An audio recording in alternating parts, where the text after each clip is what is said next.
To be a great putter, you really need to do 4 things. We've worked hard on rolling the ball straight off the face. That's your setup. We've talked about distance control. Now we're going to talk about reading greens. And then the 4th thing is lining up to the line that you read, right? So let's first talk about reading greens. So there's something that you probably need to do that you probably don't do. You need to learn to walk your putts. Now, speed of play is important, so don't take your time getting to the green and waiting for your turn before you do this. Get to the green quickly and walk your putt, but take your time while you're walking it, because your feet will really tell your brain what's about to happen. So this is an uphill putt right here, so if I start walking uphill, I can feel 2 things that are happening here. I can really feel this is a pretty drastic uphill putt. Think of the times you've hit an uphill putt and been short and walked up to the ball, and the first thing you say to yourself is, oh, I didn't realize how uphill it was. Well, it's because you didn't walk it before you hit it. So if you walk your putt, you can feel it. I can also feel that I'm pretty heavy on my right foot here. So not only is this putt uphill, but it's going to break left to right, okay? So now I'm going to walk down here and we're going to look at a different putt. Now I've got a downhill putt. And this is really extreme. This is really fast. So as I walk downhill, I can feel like, wow, this ball's gonna scream. And I can also feel my left foot is really heavy. So not only is it gonna be fast, which is gonna make it break more, but it's gonna break right to left, because again, your heavy foot is the direction the ball is gonna break. So now I've got a general read, okay? So now, come back to the ball. And actually I have one more thing that's really helpful. On a downhill putt, the best thing you can do after you walk it is go below the hole and read uphill. On an uphill putt, go below the ball and read uphill. And my point there is, think about how you read a book. When you read a book, you tilt the book toward your eyes so you're looking into the book. You would never take a book and tilt it away from your eyes and read it downhill. So if you have a downhill putt, don't read it from below the ball, right? Read it from below the hole.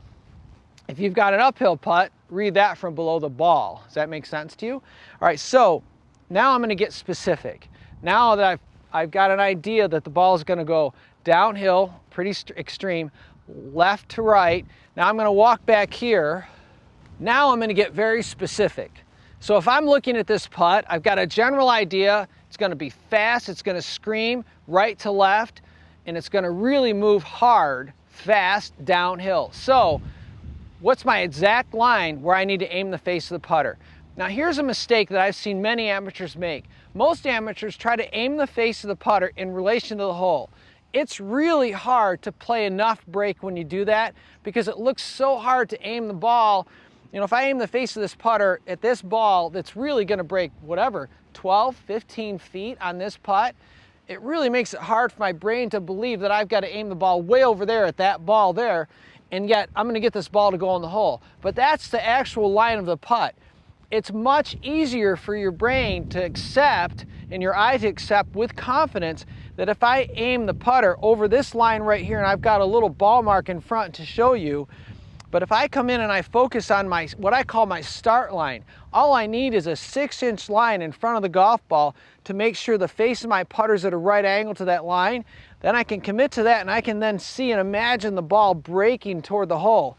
So I go through my routine, I get set up, I like to place the putter right over where I want the ball to start, and then I stay focused on that. Now watch my eyes. I don't look up or toward the hole when I'm setting the putter on the ground. So once I've got my start line, after I've walked it, dedicated, committed myself to it, I turn it right angles to that line, rotate, tuck, and tilt, as we've talked about the whole series. I step in, set the putter down, build my stance, then I look at that hole, and all I'm thinking about at this point is the hole. I forget about everything, just speed. I like to say, find your line, commit to your line, forget about your line. So when you're over the golf ball, forget about the line. Once that putter's down, you're committed, and all you're thinking about is the hole and the speed, the distance to it. So once I get set up, my final look is not for the line, my final look is just for speed. Then I come back to the ball, and I hit the putt,